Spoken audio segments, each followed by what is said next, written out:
Good afternoon from Bali, everyone. It's Hanifa Menon from hearthealthbrainhealth.com, encouraging healthy grieving and mindful actions.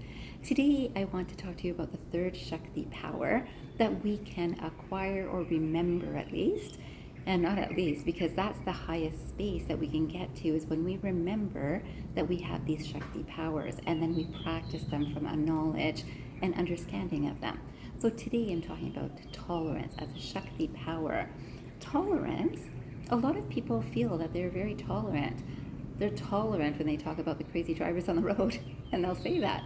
I'm so tolerant of the crazy drivers on the road, and they might use various words to describe these drivers and how tolerant they are. They might be tolerant of the idiots in politics, on the news, in all sorts of organizations, all sorts of systems, all sorts of thought processes. And it's interesting, that's not really tolerance, is it? So if I'm saying I'm so tolerant, and a lot of people say this, I've tolerated so much, I've actually had it up to here, I've had so much toleration for this behavior, this action, this speaking, this disrespect, this whatever, I'm so tolerant, now I'm intolerant, now I can't handle it anymore. And the minute we say this, we have closed the door to this Shakti. So this idea of I'm not tolerant. So when I say that I can't tolerate this anymore, I can't tolerate this person in this workspace, I can't tolerate this work situation, I can't tolerate this salary, I can't tolerate these whatever around me. Usually I can't tolerate something from outside of me. It's about someone else.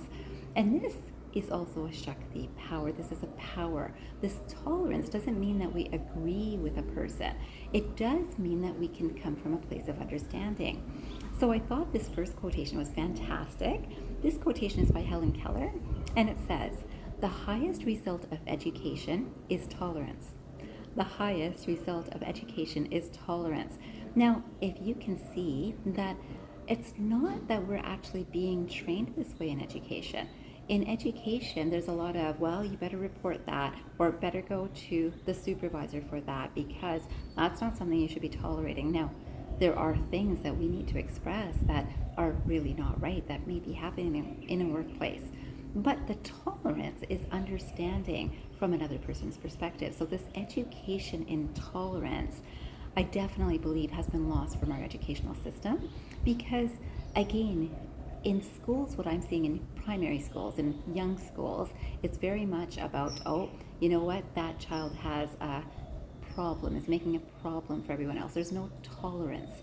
Even if there's someone who is special needs, there's no tolerance. But they take so much energy and attention from the teacher that my child isn't getting attention. And so this comes then from the parent. And the parent says, my child isn't learning from this teacher because the teacher is giving energy to this special needs student. And where is the tolerance? Where is the compassion there? So in education, we can teach this skill, and it is a power. Now, this isn't being taught so much anymore because the systems are all very different these days, and in everything. So we can see at the workplaces, people will go to the supervisor to complain, and if the supervisor isn't doing anything, they go higher than that to complain. And this is not tolerance, and there is not really, there can be some mediator or some sort of process that might create a space for trying to understand both sides and for each side to understand the other side. Oftentimes what I'm seeing is even the mediators themselves have their biases, which may or may not be recognized, though they'll come across as very objective and listening to two sides, very much like a judge. And a judge doesn't tolerate. A judge is literally listening to facts and working from there. When we look at our own judgments, they're not coming from tolerance today. And today, people will be very quick to say, I can't tolerate this anymore. I can't handle this anymore. I've tolerated so much. And this space, again, is a space that then closes this Shakti door. This door of tolerance is such an important power to be able to be and not be shaken in our own understanding, our own stability with emotions of judgment, of anger, of irritability, of frustration when someone is being in a way that's not the same as us. And this is so important because this is a power that we can see that leaders in organizations, or even I'm seeing in educational institutions, are the models that young people and mature people are looking up to, that okay, how do I behave? And when someone is really firm with someone else of, no, this will not be tolerated.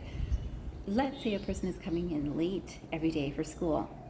It's the same energy as when someone is coming late every day for work.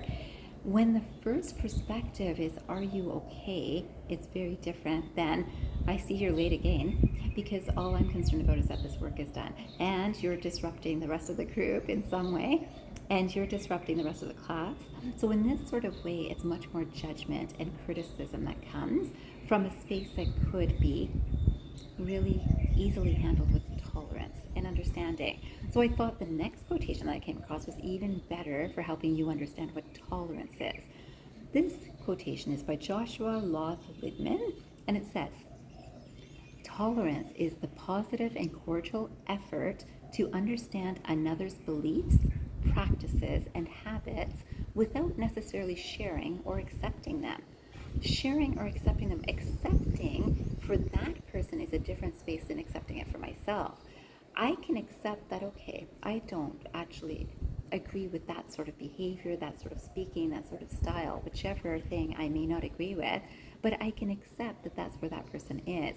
Today, it's people really go head to head of trying to convince the other person of, this is why you should believe what I'm saying, and I want you to agree. So we want agreement, not understanding. This is the space of tolerance that has been lost. So today, I'd love for you to focus on what kind of things that you say about tolerance. Like when you say, I've had it with this, or I've done this for so long, and I'm tired of this, I've tolerated so much, and so many people will say it that way. I have tolerated so much in my life. I've done this with my family, I've done this with my friends, I've done this with my relationship. This is what I've tolerated. And when we say this, remembering that this is not a soul power that someone is exercising, this is a space of the mind. Today on LinkedIn, I literally saw someone that I feel is actually quite evolved spiritually in his work. And I saw him commenting on someone, I believe it was maybe someone related in the psychology field or psychotherapy, who had posted about anger is okay. And this is interesting because in the Iron Age that we're in, the things that are not okay are suddenly seen as, that's okay. You're in this situation, you're angry, that's okay. It's not okay. In terms of our pure divine energy, it's not okay. It's not okay to hold anger either within ourselves or to share it with others. It's not a useful energy for ourselves, our own health, our own mental well-being, or the energy that we're spreading into the universe. So this tolerance becomes really important. Now, I find it interesting that, of course, we're all learning, we're all growing, but for someone to be able to be in a very clear space, I believe, in terms of spiritual wisdom, to have seen this and out of the desire to support someone who might be hurting and so expressing some anger and wanting to express more of it, this person automatically said, yeah, that's right, it's such a good post that you put up. And I think, wow, this is what we say is good. Oh, you know what? If you're encouraging that you should be angry, you're allowed to be angry, and everyone can be angry, what do you think is behind things like road rage? What do you think is about or behind abuse? Any sort of abuse, mental abuse, and anger is a mental abuse for ourselves, and on others, because it comes through us and it goes to another. And this is happening and shaping the energies of our world. If we're not consciously aware of it, we won't be aware of why we have become such an intolerant society. When we want tolerance around us, we can start with tolerance within us. And this is a wonderful exercise for you to practice with yourself, watching your words of what you say.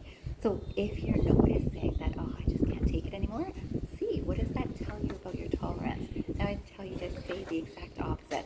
I can tolerate every situation, every experience, every person, every behavior, because I have unlimited tolerance for everything. I can keep steady and even in all situations. I am that powerful.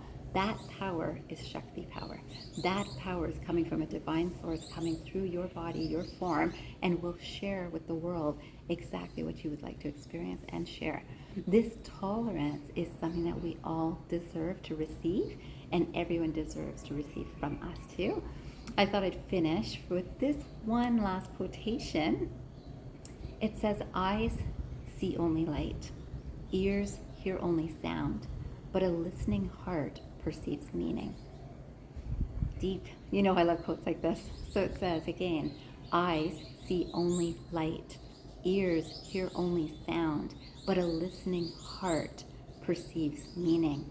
When you see something that seems so not good, and there's lots of things like that around us, can we feel with our heart that, even a person who is speaking angrily is hurting. Even a person who is listening to someone speaking is being hurt by hearing the pain of another. Even the energy that's being spread by these energies of low vibration are affecting not only ourselves, but the whole world around us. It is shaping the energy of the collective.